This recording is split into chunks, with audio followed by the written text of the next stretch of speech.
kemudian mengarahkan adik-adik untuk kemudian mengembangkan di tingkat universitas. Tapi sangat sulit diarahkan adik-adik ini sekarang ini, Kak Isradi. Tidak tahu kenapa. Mungkin Kak Isradi bisa menceritakan sedikit lagi, memberikan inspirasi kepada adik-adik kita peserta Student Leadership Forum ini, karena angkatan nantilah yang akan menggantikan periode yang sekarang ini. Nah, ada sebuah gejala sekarang ini sepertinya mahasiswa, ya para POSBEM di tingkat fakultas itu dalam tanda kutip itu ada kecurigaan ya di tingkat universitas, baik itu kepada pimpinan universitas, dalam hal ini birokrasi di tingkat universitas, ada kecurigaan terhadap struktur dan seterusnya. Tidak melihat secara jernih bahwa peluang seperti yang kita diceritakan, bahwa peluang untuk berlembaga di tingkat universitas itu bisa melahirkan tokoh-tokoh besar nasional. Ya, seperti misalnya Kak Isradi sebagai real life example misalnya ya.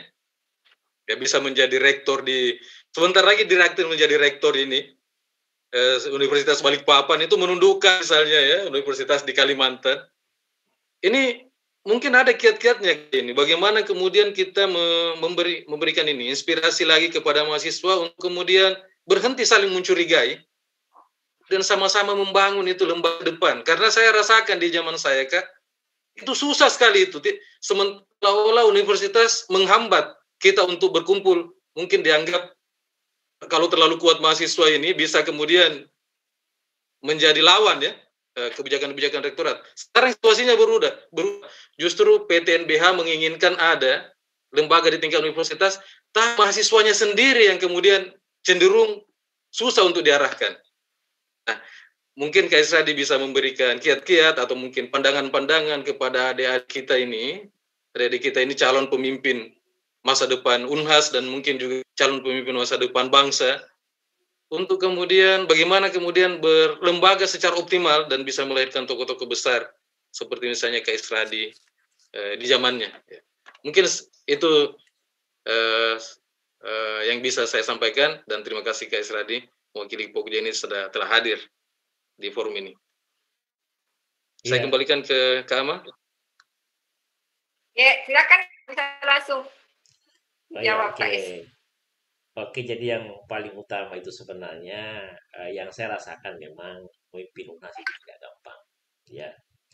Yang paling pertama, kalau jadi pemimpin itu tidak bisa cemen, itu yang paling utama, itu tidak bisa.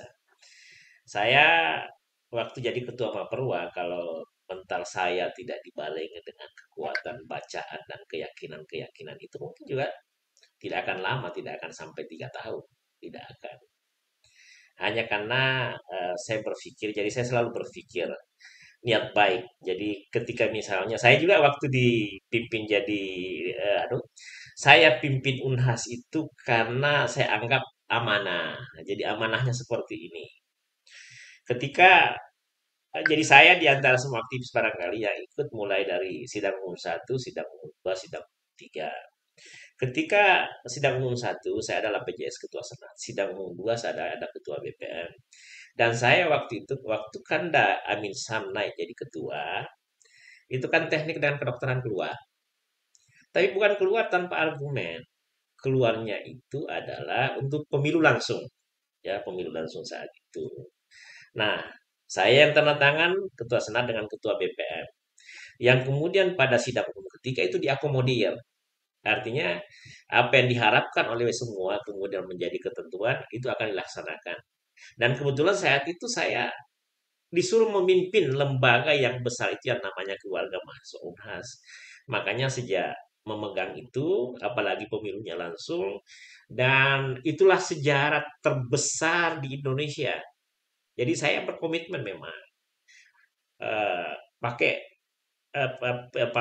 falsafah Buya Hamka, yakin bahwa ini suatu yang baik untuk universitas.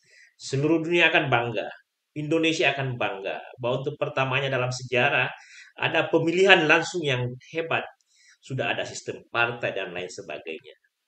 Kalau saya seorang bermental saya kolonialis atau misalnya bermental oportunis, itu saya tidak duduk di lembaga kemahasiswaan itu. Hanya karena saya bilang dulu ketika saya jadi ketua BPM, saya tanda tangan ingin Guys.